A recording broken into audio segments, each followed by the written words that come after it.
And those are some of the headlines. This is Democracy Now!, democracynow.org, the War and Peace Report. We're broadcasting from Bonn, Germany, where the 30th anniversary of the Right Livelihood Awards is being held. The Right Livelihood Award was established in 1980 and has become widely known as the Alternative Nobel Prize. Gathered here in Bonn this week are some 80 Right Livelihood Award laureates, including the Canadian farmer Percy Schmeiser, who's battled the biotech company Monsanto for years. In 1997, Percy and his wife Louise won the Right Livelihood Award for their courage in defending biodiversity and farmers' rights. I spoke with Percy Schmeiser yesterday in Bonn, but first I want to turn to Bertram Verhaag's documentary, Percy Schmeiser, David versus Monsanto. The pesticide Roundup produced by the multinational concern Monsanto is the most widely sold spray in the world. Monsanto made its canola resistant to Roundup. This means Roundup kills every plant without exception. Only Monsanto's genetically modified canola remains alive. It was introduced without really much testing being done, and I think even at that time when it was introduced in the middle of the 90s, that even the governments were taken in by what these corporations told what it would do, like increased yields and less chemicals and more nutritious. And I think the governments even believed the corporations. In 1996, the chemical giant Monsanto introduced its brand of canola into Canada, a brand resistant to the pesticide Roundup. In Schmeiser's region, 3 farmers agreed to plant Monsanto's new GMO canola. Due to a heavy storm during the harvest, freshly cut GMO canola drifted into Percy Schmeiser's fields. His work of 50 years of breeding was destroyed because his harvest was contaminated by Monsanto's seed. It came like a time bomb, like a shock to me that my seed was ruined through cross-pollination or direct seed drift by a substance, by a seed I didn't want in my land. And so it was very disgusting and hard to take that I had lost something that I worked 50 years on. Contamination and destruction of his own breed was irrevocably damaging to Percy Schmeiser. But on top of that, Monsanto turned him, the victim, into a culprit. An excerpt from the documentary Percy Schmeiser, David versus Monsanto. Well, I met Percy Schmeiser yesterday here in Bonn and asked him to talk about this epic struggle he has with the biotech giant Monsanto. It's one of the largest biotech companies in the world. It started in 1998. When Monsanto laid what they called a patent infringement lawsuit against my wife and myself, and they charged us that we were growing their genetic altered or GMO canola, as we call it in Canada. And that was the beginning of it. And as GMOs were introduced in North America in 1996, so this was 2 years after the introduction. Explain what a GMO is. Genetic modified organisms, and what that really means is that they took a gene from another life form, put it into canola, which made it resistant to Monsanto's herbicide Roundup. And explain what canola is. Canola is, well, here in most of the parts of the world we call it rapeseed, but canola is an oil-based crop, and primarily it is used for making cooking oil. And the meal from it after it's pressed is good animal feed, both for cattle and for pigs. And explain how it ended up on your property. My neighbor had grown it in 1997, and the following year it had through cross-pollination, but at that time we believe it was primarily the contamination came from seeds blown in the wind, transportation by the farmer to the market, to his field, and from his field to his granaries. So if you didn't buy it and plant it, how could Monsanto sue you for using it? Well, they said that it does not matter how it gets into any farmer's field, and they specified just what I said before, cross-pollination, seed movement, and so on. And because they have a patent on one gene that makes that plant resistant, canola plant resistant to a chemical, then they own the ownership. So it doesn't matter how it gets to your field through patent law.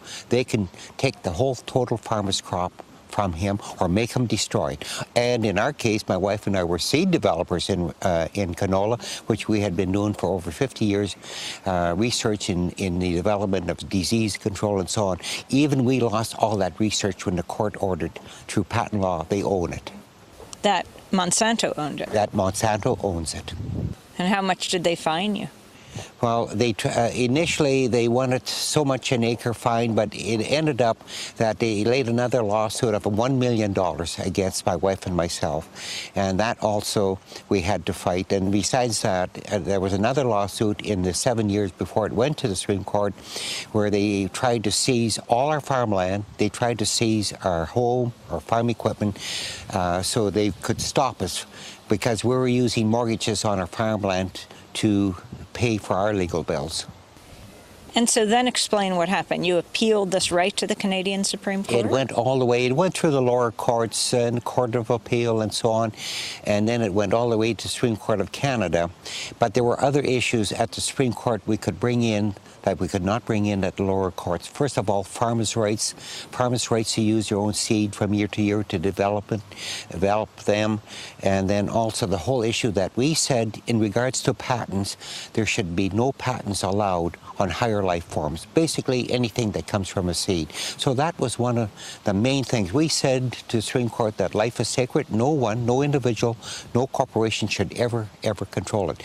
You have to remember that in Canada, and I believe also in the United States, that there's nothing in our patent acts of 1867 and 1869 that there's talks about genes, because it was unknown at that time. So even at the present time, all these decisions are only decisions of the court and of a judge. And I should also mention that in the Supreme Court, it was a split decision, 5-4, where they ruled that Monsanto's patent on the gene is valid. So they ruled against you or for you? Against me. At the Supreme Court? The Supreme Court of Canada. But they also said that the whole issue of the patents on life has to go back to the Parliament of Canada to bring in laws and regulations in regards to the patents of seeds, plants, farmers' rights, and so on. And that's where it stands now.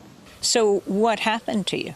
Well, actually, what was it was actually a real victory for us, because the Supreme Court ruled we would not have to pay Monsanto no money. And the issue of the $1 million lawsuit, the issue of trying to seize our land and our farm equipment, our house and so on, and the whole issue that they could not have punitive damage against us and so on, was a major victory. But we thought it was over at that time. But little did we know that 2 years later, in 2005, we noticed that one of our fields, or we felt one of our fields, were contaminated again with Monsanto's GMOs, and we notified Monsanto, and we did testing ourselves, and we were quite sure it was Monsanto's GMO canola in our field again. We notified Monsanto, and they said they would come out and check it, which we were surprised, and indeed 2 days later they came. Several days later, they notified us, yes, it is our GMO, Monsanto's rapeseed, in your field again. And they asked us what we wanted to have done with the contamination. We said to Monsanto, because we were starting to do research on mustard on that field, and we wanted every rapeseed, GMO rapeseed plant of Monsanto's pulled out by hand on this 50-acre field. And they agreed to do that. But here's the unusual part of it, and they do this to farmers across North America. They said, first of all, we'd have to sign a release form. And in this release form, it said my wife, myself, or any member of our family could never, ever take Monsanto to court again for the rest of our lives, no matter how much they contaminate us in the future on our land or on this farm. And we said there's no way we will ever do that. And the other thing in the release form, they said that our freedom of speech would be taken away. In other words, we could never ever talk what the terms of settlement were. I couldn't even talk to you here this morning. So we said to them, there's no way we're going to give up our freedom of speech. There's too many people in our countries, the United States and Canada, have given our lives for the freedom of speech, and we'll never give it away to a corporation. Monsanto said if you don't sign the release, then we will not remove the offending plants, the GMO Monsanto plants. And we said to Monsanto, we, with the help of our neighbors, will remove the contamination. And then my wife received a very nasty email or fax from Monsanto and said, we wish to remind you that those GMO plants on your field, Monsanto's GMO plants on your field, are not your property. They're Monsanto's property through patent law, and you cannot do with them what you want. And we notified Monsanto, we will do what we want with those plants. They're on our land, our property, and we paid our taxes, we own the land, and we did remove the plants. You mean they were threatening you now not to remove the plants? Not to remove them because it was their property, and we could not do with them what we want because they have a patent on it. They own it, even though it's on our land. So we removed the plants, and with the help of our neighbors, and this was very unusual, we paid our neighbors 640 Canadian dollars, and then we sent Monsanto the bill. And Monsanto refused to pay it, and eventually, after another year of letters going back and forth, Monsanto said they would pay the $640 plus the $20 cost if we would sign that document. We refused to do that. So I'll never forget March 19, 2007 or 8, and it went to, at the beginning of the court, the Monsanto's lawyer got up and said, Your Honor, we will pay, well, there was mediation and everything before that, we will pay the $640 and the $20 cost. The whole issue was never the $640. The whole issue now became liability. If Monsanto owns the patent on a gene and you cannot control it, when you put it in the environment as a seed, in a seed or in a plant, then they should be responsible for the damages they do to organic farmers and conventional farmers.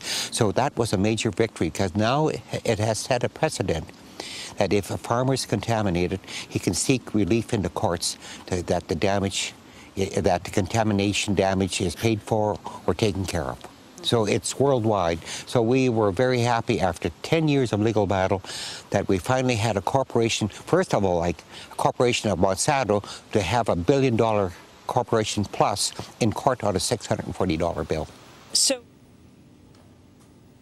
Canadian farmer and Right Livelihood laureate Percy Schmeiser describing his struggle with Monsanto. We'll come back to his story in a minute.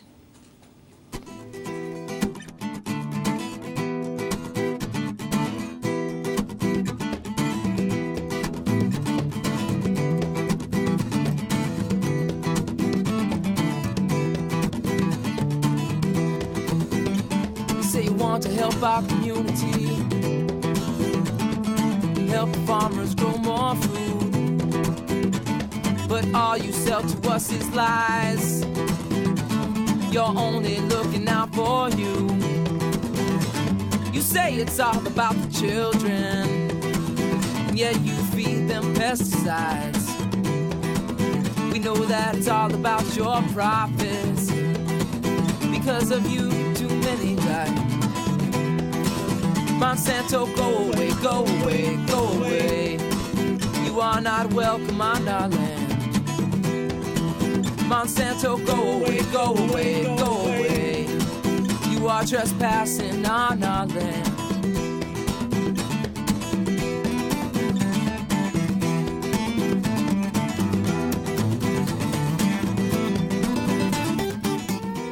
This is Democracy Now!, democracynow.org, the War and Peace Report. We're broadcasting from Bonn, Germany. We broadcast on over 850 stations on Pacific and NPR and low-power FM and college and community radio stations, on public access TV and PBS TV stations, and both TV satellite networks. Dish Network Channel 9415, Free Speech TV 9410, Link TV, and Direct TV Channel 375. And we're video and audio podcasting at democracynow.org. Our headlines available in Spanish for any radio station to take, as over 250 are. We are here in Bonn for the 30th anniversary of the Right Livelihood Award winners. About 80 of them have gathered here. Before we go back to our interview with the Right Livelihood Award winner, Percy Schmeiser, I want to turn back to an excerpt from the documentary Percy Schmeiser, David versus Monsanto, about Percy and his wife Louise, how they were repeatedly threatened after they took on Monsanto. It was scary at times. You just never known. And the phone calls, you know, where there'd be somebody on the line saying, you better watch it, they're going to get you. So it was pretty scary, and I was very concerned when I was gone that something would happen. And when they would watch us, especially in our own house here, they watched days on end every move we made in our house and for